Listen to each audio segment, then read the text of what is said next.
Maitim na balat at kulot na buhok. Ilan lamang ito sa katangiang taglay ng 17 taong gulang na si Jayan.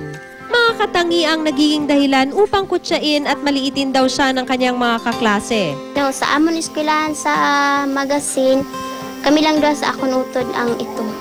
Agtaman kami pero sakit gid sa amon nga amo lang na ang balon nila. Isa lamang si Jayan sa may 60 kasapi ng tribo Ata Bukidnon. Sila ang mga natitirang lahi ng Aita dito sa Barangay Bagong Silang sa Don Salvador Benedicto, Negros Occidental. Ang among gid ng mga kaluluhan halin sa panmuhigat sang baybay. Tapos magpasaka sila hantod nga nakalambot na kami diri. Sa pagsasaka lamang umaasa ang mga tribo Ata. Bukod sa kahirapan, may isa pa silang tinitiis, ang nararanasang diskriminasyon. Masuya kay puti man sila niya. Kami sila na sila magkaunya kami wala. Tanggap naman daw nila ang kanilang kaibahan. Pero panawagan nila, sana'y tratuhin sila ng may respeto at ituring na tunay na mga Pilipino. Kaginang mga balita halin diri sa Negros Occidental.